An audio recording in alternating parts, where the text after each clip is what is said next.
Which is weird because I'm the only one that's been using it. So, okay, 1.2. All right, so when we started our discussion last week in our notes, if you recall, and you can always also flip back and see this, but when we started our discussion of functions, we talked about the different ways in which they could be shown. One was in formula or equation form, which is basically what we did in 1.1. And that's the assignment that's due tonight. It's talking about that. Today in 1.2, we're going to pick up and look at it in table form. So that's what 1.2 is. And we're also going to be using our calculator, so you'll want those out as well. All right. I'm going to say something about web design, but I'll save that to the end. Okay. So when data is written in a table, one of the quantities usually depends. So one of the quantity is a dependent value, and the other, or on the other quantity. So what were the two types of values we talked about last week? And we defined them in every problem. Function and variable. Okay, so basically what this statement is saying is either the function depends on the variable, or is it the variable depends on the function? Which one? The function depends on the variable. So when it says one of the quantities, this is talking about the function depends on the other, and the other is your variable. So that's just saying the same thing that we talked about last week. So the dependent quantity is the function. The independent quantity is the variable. And that's always true. That never changes. Okay. All right. So we looked at it in equation form. So let me even go back to an equation like you may have seen at some point if you ever took any type of an algebra class. You have y equals 2x plus 1. That's what we call a linear equation. Okay. Now, when I write it this way, which one is, what letter is my function and what letter is my variable? Okay, so the function is your y, and your variable is the x variable. Now, also in your math background, you took equations like this, and you would create what is called a T table. And it was always the x value here and the y value here. So now applying that with the function and variable terminology, that tells me then my first value, the x, we know that to be the variable in the T table, and the y value is my function. So what that tells me is this is going to always be true. When we look at, this would be what we call a vertical table, up and down. The variable is always first. The function is always second. Always, always, always, never does that change. That's when we're looking at a table that is in vertical form. If we switch that to horizontal form, because we still have a table, first would be the same thing as the one on top. So this is your variable. So in horizontal form, it is always on top.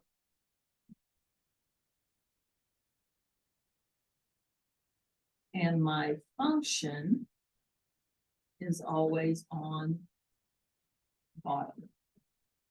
Okay, always, always, always, never, ever changes. So let's take a look at this first example and even see what we're talking about. And then we need to be sure that we can actually read a table. Okay. All right. The population N. So if you can see very easily right there, N is my function of the United States. So we're talking about the population of the US. So you could actually say population of the US, and this is in millions, is dependent or depends on the date, which is D. So here's my date. So in the year 1950, this number means there was 151.87 million people in the United States. That's the population. So when you look at this table, what can you tell me just by looking at the table that is happening with the population? It's going up or increasing, right? And that's one of the things you want to be able to look at a table and go, oh, I can tell by the table that the population is increasing. And how do we know that? Because my numbers continually get bigger, they're increasing. Whereas if those numbers continually got smaller, we'd go, oh, our population is decreasing, okay? All right, so let's see. Part A. Identify which quantity is the function and which is the variable and define. All right, well, we've kind of already got that right there in the table, so it should not be hard. But this is what we were doing last week. So I'm going to define the function. So I look at my table, it's the one that's on bottom, so I can say N, and then I could say that is the population of the US in millions. And then I'm going to define or identify my variable, which I look at the table, that's D, and that is the year, and that's given to us as a date. Because if you recall last week, that might have been one, but that would mean 1 year after like 1950, but they didn't give us that. They just said that's the date. All right, so that's all it asks us to do is identify those values in part A. All right, so find N at 1950 and explain its meaning in practical terms. All right, so the first thing I'm going to do is just rewrite this.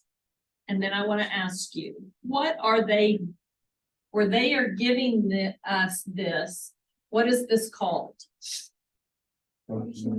Functional notation. So this is functional notation right here. So now they're asking us to explain functional notation. Well, I don't have to go put something into a formula like we did in 1.1 and calculate. I can just come up to my table and say, oh, in the year 1950, it was 151.87, and we're talking about million. All right, now what we have done here is this part. We have done the find. So that would be the answer to the first part. The second part of this problem asks us to explain. So a lot of times on a test, students will give me this and then they'll stop. They did not finish the whole problem. Okay, now what we're going to do is our explain is taking this right here and just translating it into words. So I'm going to go from left to right, and I start with an N. Right, XEL for explain, so you'll know what we're doing. So I go, okay, I'm going to go look at my table and see what N is, or I can look at part A and see how I defined it. Well, N is population of the United States. So I'm going to say population of the US. And then what does that mean? In 1950. So I'm going to write in 1950. What word does equals represent? Is. And then I'm going to write what it is. 151.87. And since I leave it in that form, I have to write the word million. So this is the second part of that question. Both are required. All right, estimate the population in 1955. Okay, why did it not ask me to find the population in 1955? It's not there, is it? This is every 10 years, okay? All right, well, I do know that 1955 falls somewhere in here. And even more specifically, how does it fall between those two numbers? Halfway in between. So what I could do is I could find the halfway mark in these two population values, which is in essence just finding the average. So we could find the average between these two populations. So we would do 151.87 plus 179.98. We have two numbers that we're averaging, so we divide by 2.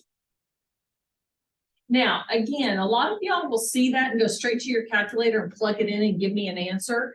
And I will keep my fingers crossed that you don't accidentally hit a wrong number on your calculator, because if you don't show me this and you give me only an answer only, if you accidentally put in a 0.99, yours is going to be wrong and I'm gonna have to count it all off. So that's why I always show everything. Okay. All right. Reminder of how to get to your fraction. Alpha y equals 1.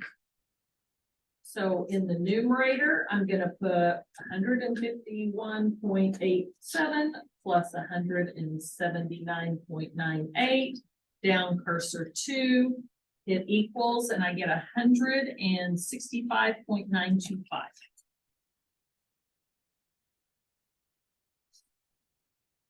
And how do I need to finish that answer?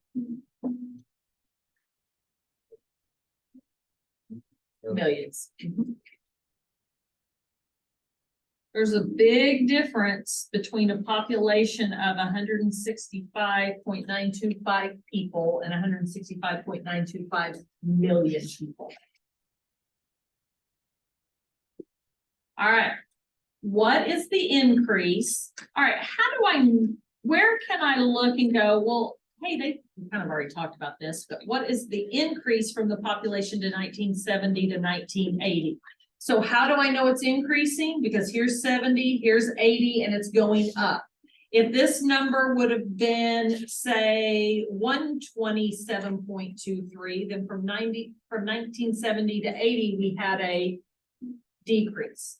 So we know it's increasing. Here's the two populations. What do I do with those two to see how much it's increased? I'm gonna take, which one goes first? So I'm going to take the population in 1980 and subtract from it the population in 1970. And I'm just pulling those numbers from the table. So 227.23 minus 203.98. Somebody calculate that for me and tell me what you get. 23 point what? 25 what? Million.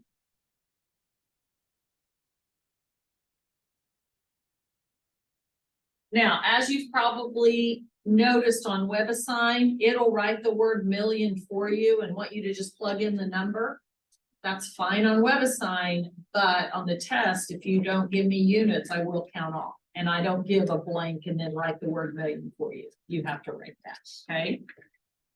All right, now, this next part, it asks us to find, on average, how much did the population increase each year? We know it had this increase in a 10-year period. So now we want to know what was the increase per year. All right, well, it's here that we're going to learn how to apply this formula that will get used a lot. This is called the average rate of change. And of course, we can easily abbreviate that to ARC. Here's how we calculate that. It is a fraction. In the numerator is the change in the function over the change in the variable.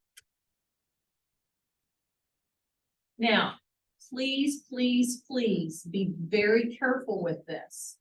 The most common error that is made is students will flip that. And I get it because in the table, which one is listed first? The variable, so we want to put the variable on top, but it does not go on top in this formula, it goes on the bottom. So be very, very, very careful with that, okay? So let me show you how we do this. And again, I'm going to write this a lot just to hopefully get it drilled in your head. So it asks me for the average for each year, so we're going to find the average rate of change.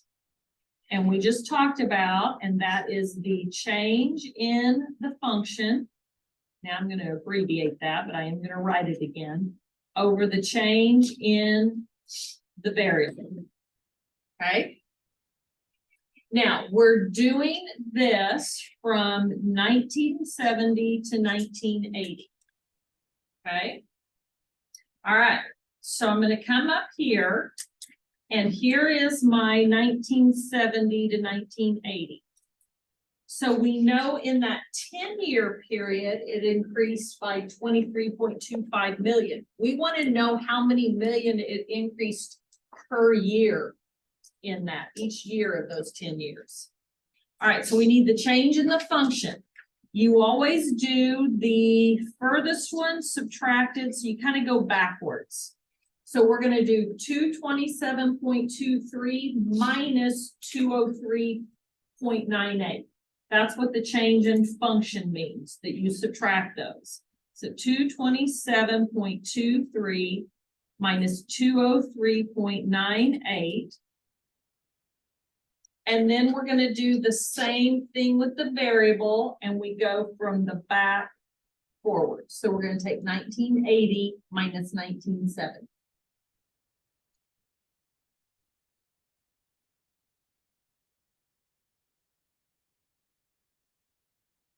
Now, I'll show you something here in a little bit on your calculator, but I'm going to add an additional step in here. Oops, sorry, that's crooked, because I want to show you something and explain something to you. When you subtract these two numbers in the numerator, we know we got 23.25 million. In the denominator, 1980 minus 1970 is 10 what? Years. All right, this right here is what we call a rate. It tells us that because the top number is positive, it's telling us we have an increase of 23.25 million per 10 years. But on an average rate of change, we always want this to be per one, and in this case, year. You always want the denominator to be 1. So that's just a matter of taking 23.25 and dividing by 10, or you could have skipped this step. It's not necessary that you showed me, because if you would have gone straight from here, you would have done alpha y equals 1. 227, whoops, not minus, 0.23 minus 203.98, yeah, over 1980 minus 1970. It's going to give you, oh, it'd be nice if you could see it, wouldn't it? So when you plug this in, it's not going to give you the 23.25 over 10. It's going to go ahead and do that division. So it's this number over 1. So I'm going to put 2.325 in the numerator.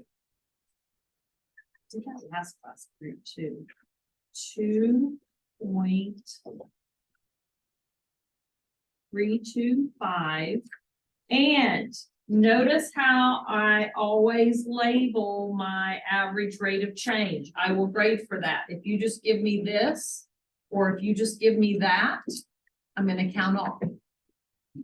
I want the one in the denominator, and I want to know what we're talking about, because now what this is telling me is 1970 to 1971, the population grew 2.325 million people. And then the next year, for 1972, it grew another 2.325. So if I continued to add 2.325 and did that 10 times, we would get to this number. So this is telling us what's going on per year. All right. This is what we call a unit rate. Anytime it has that word unit, it means that you've got your denominator down to a 1, which is what we will do on the average rate of change. Okay. Now, we need the average rate of change in order to be able to answer this question right here. It says, estimate the population in 1977. Well, I go to 1977 and there isn't one. But I do know in 1970 it was this. And then it increased this amount per year, right? So what we're going to do is we're going to start with the 1970. And we're going to add how many of them? 7, and 7 of what? The average rate of change we just calculated. So my calculation is going to be N at 1970 plus 7. Well, I should have put the number there, but that's all right. Times 2.325.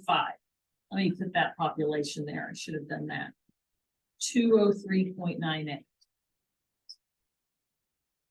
So this is the population at 1970, and then we are going to add 7 of these. So calculate that, and we can estimate that in 1977. What did you get? 220.255 units.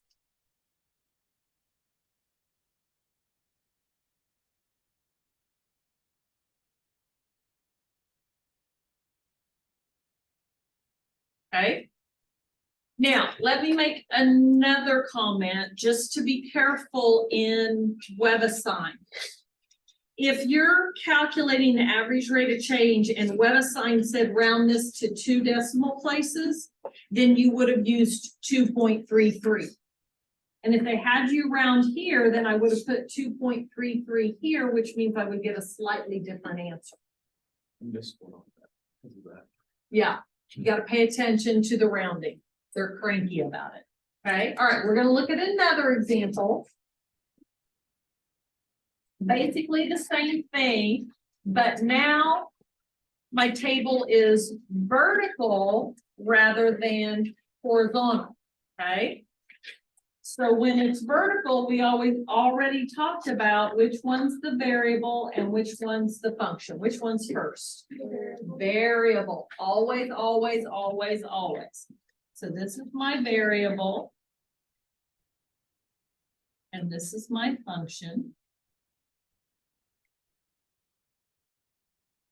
All right, so we're talking about the amount of yeast in, so there's N, amount of yeast, that's your function, that is present after T hours, variable T equals hours, given in the table below. And so here's your functional notation, okay? All right, so part A says to first, which quantity is the function? So basically it's saying, hey, define what the function is. So I would go, okay, which quantity is the function? Function is N, which is the amount of yeast. Now, it did not ask me to identify the variable, but if I did ask you what the variable is, all I'm asking for is variable T equals hours. Okay, so I just went ahead and did that because we were doing both last week. But technically, it only asked for that one, so that's all you have to give. Okay? All right. Part B. Find the average rate of increase in the yeast 0 to 5 hours. All right, this right here, what you need to recognize is it is asking us to find the average rate of cost between these two values. So average rate means we're going to find the average rate of cost, which we know is the change in the function over the change in the variable. So the difference here is we have a vertical table rather than a horizontal.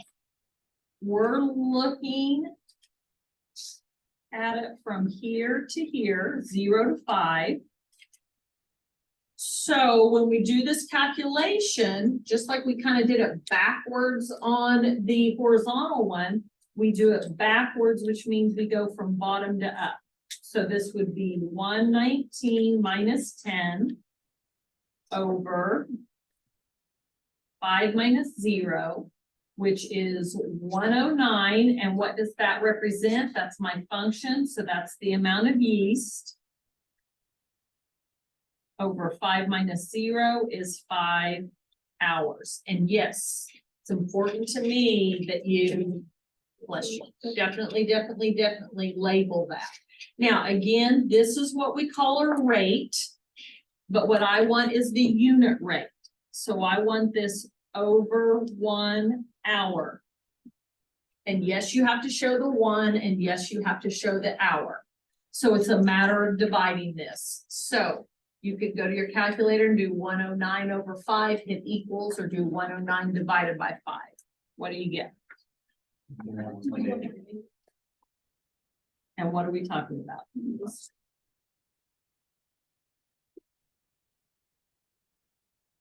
Okay. So here's what you need to understand. You need to understand that in this 5-hour gap, the yeast increased 109 in that 5-hour span. We also then, when we find the unit rate, we know that at every hour it increased 21.8. So if I started at 10 and did plus 21.8, plus 21.8, plus 21.8, plus 21.8, plus 21.8, I think that's 5 times, it would get us to this number. Okay, all right. So why do we find the average rate of change? That is so we can estimate numbers that are not on the table. Because N at 3 is not on the table, but it is between 0 and 1. So you're going to start at N at 0, and you're going to add 3 of the average rate of changes that we just calculated in part B.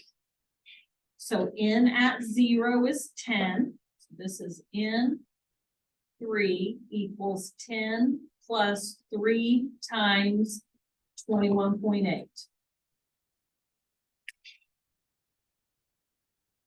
Calculate that and tell me what you get, please.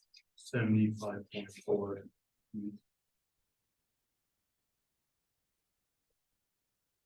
All right, so this estimate N at 3, here's your functional notation with that answer. So this is what I'm looking for. So where do you get the 10 from? At N at 0, there was Oh, okay. 10 in the 10 amount of yeast. Yeah, that came from the table. Now, if you went to part D, if this was a test question, you've left half of C undone. Because what else did it ask me to do? And when we explain, it is just a matter of writing this and this in words. So N is amount of yeast. So I would start out with the amount of yeast.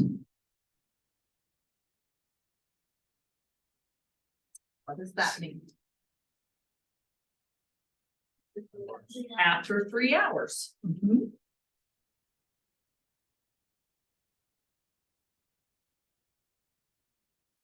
What does equal mean? Is. Do is, and then 75.4. Now, since you have the word yeast here, if you didn't say yeast after the number, that would be fine. Just don't put your period. But if it makes you nervous and you want to be sure that cover all bases, you can put the word yeast. That's fine too. Okay. Okay, so this is the second part of that question.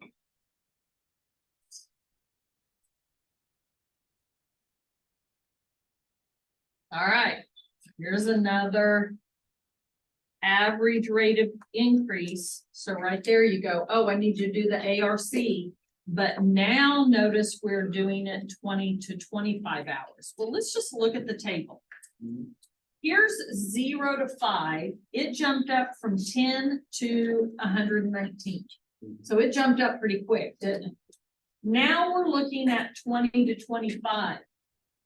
Did it have as big of an increase? No. Oh, not at all.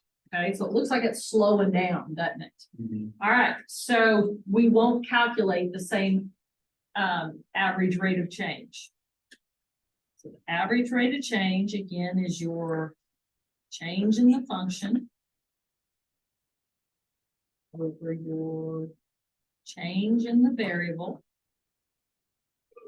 All right, so I'm going to come up here because now we're looking at these two. So my change in the function is 664 minus 662.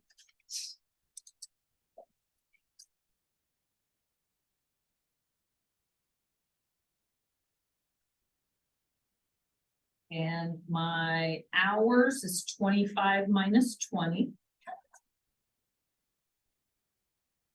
So I get 2 yeast over 5 hours. But we want the denominator to be 1 hour. So again, you can go to your calculator. You have one of two ways you can correctly do it. You can go into the fraction and do 2 over 5 and push enter and get 0.4, or you could do 2 divided by 5 and get 0.4. They're the same thing. So we get 0.4 yeast. That's a huge difference, isn't it? Mhm. Every hour at the beginning, it's jumping up over 20. Now it's not even half. Okay. All right. So part E, what is the functional notation for the population of yeast at 23 hours? So I've been harping on you on how to write in functional notation. How would we write that? And 23. In at 23. Hours is your variable, so it's what goes in there. So that is answering that question. Then it says estimate that value. Okay, well, that means when I look up there, there's no 23. So I go to the nearest smaller one, which would be 20. So I'm going to record what the yeast is at 20 hours, and then I'm going to add 3 more to get to 23. And I have to add what it is increasing per hour. So in at 20, so we have 662 plus 3 times 0.4. Does anybody have that? 663.2.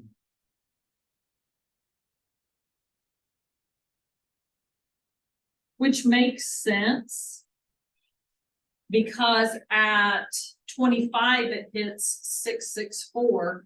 So we're getting closer to that. Okay. Now, this is how much yeast will there be eventually? Because we talked about how from the table, we could see it was increasing rapidly. Then it starts slowing down, doesn't it? Is it gonna continue increasing? And no, it's gonna level out and just stay at a certain level, isn't it? More than likely, if we had a 35 and a 40 here, this would more than likely be 665, 665, which is better than 666, right? Mhm. All right, so when it says how much yeast will there be eventually, it's asking for the 665. Now, this particular number is called a limiting value. It means that the yeast hits a particular level and then it levels off and it's not going to increase anymore. And we can see that from the table. If you were to look at that on a graph, we know the variable is what goes on the horizontal axis. So this would be T, which is your hours. The vertical axis is your function. And this would be N, which is your amount of yeast.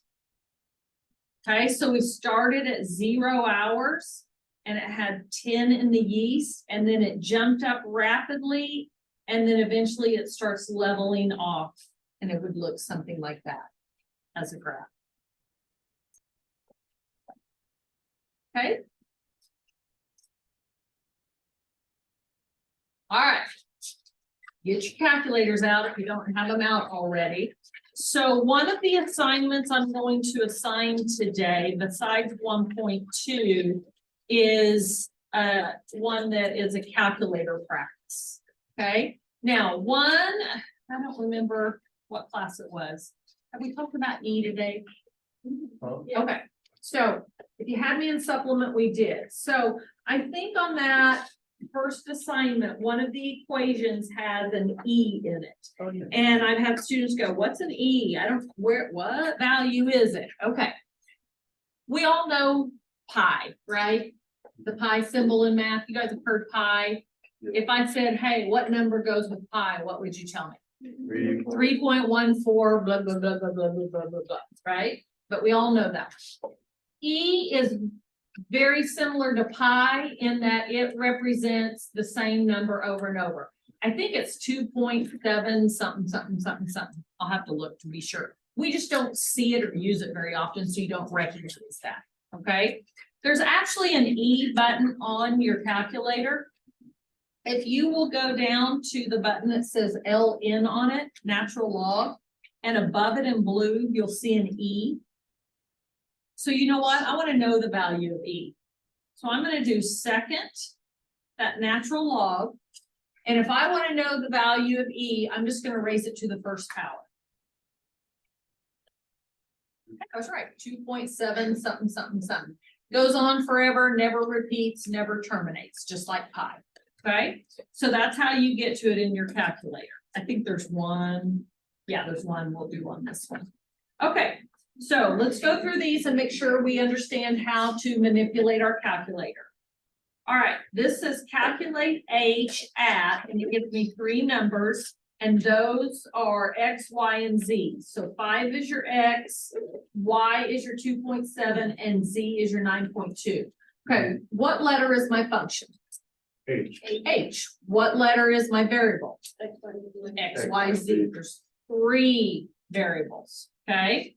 All right, so what we're going to do is they're telling us that the values we want to use are 5, 2.7, 9.2.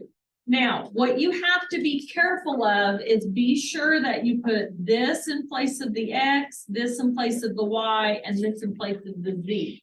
Now, in this particular problem, it does go in order.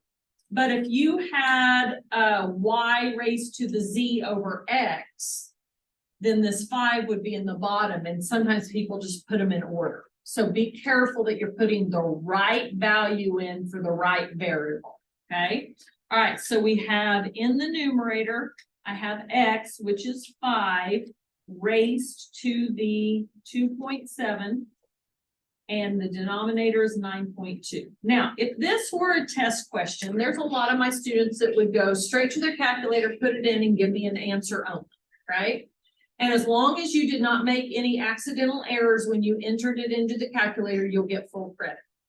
But what if somebody did that and accidentally put 2.5 in instead of 2.7?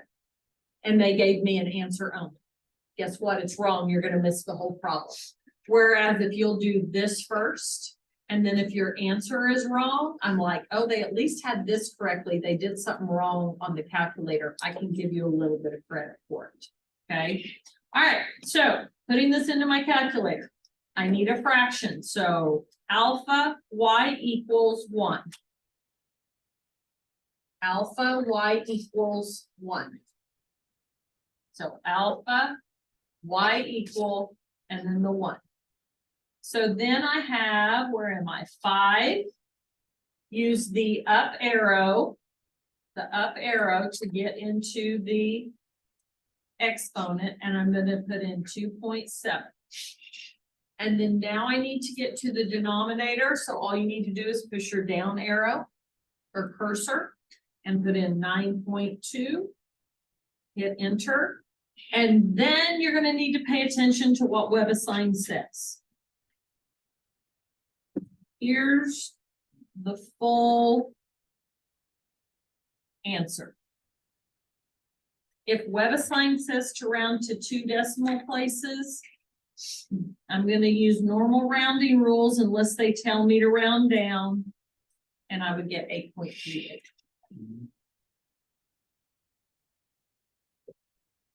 If you don't remember the rounding rules, Google, and you can get a plethora of review on that. You need to ask me, that's fine, but I'm not going to spend time teaching that. Okay, here's my function, and it wants me to find f at 1. So f at 1 is equal to, this is the square root of 1 plus 2 over 1 squared plus 1. All right, some don't know where their square root symbol is, also known as a radical. All right, so I have a fraction. So I'm going to do alpha y equals 1. Now, to get to the square root, find your x squared button, and above it in blue, you'll see the radical symbol. So I'm going to do second x squared, and it gives me that square root symbol, 1 plus 2. And then I need to go down cursor to get to the denominator. Now I'm going to do 1 squared. Now you can do this one of 2 ways. I can do 1 and then use the up arrow to get to it. But if it's a squared, because we use squared a lot, you can just push that button and it'll automatically do the squared. And then I'm going to do plus 1. Now I could right arrow, but you don't have to because we're done. All right, so if I round this to 2 decimals, 0.86 or 0.87? 0.87, so this would be 0.87. We're going to go through the next 2 so we can get this done. All right, f at 1.1. So f at 1.1 equals 87.1 minus e to the 2 times 1.1. All right, 87.1 minus, okay, that E is your second LN button.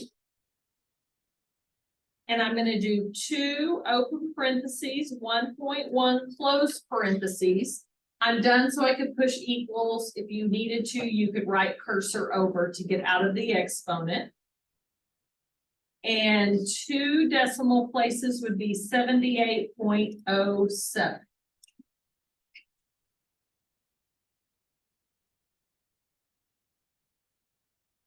All right, last one. F at 3 equals 3 raised to the negative 3 minus 3 squared over 3 plus 1. All right. 3 up arrow. Now, -3, don't use the minus sign. Be sure you use the negative. This is your negative button. Don't use the minus sign. So I'm going to do -3. Then I'm going to write cursor over. If you don't write cursor over, everything's going to stay up in that exponent. Minus, and now I need a fraction. Alpha y equals 1. 3, and then you can just push the x squared button. Down cursor, 3 plus 1. You can write cursor up or we're done. So just push enter. We get -2.21.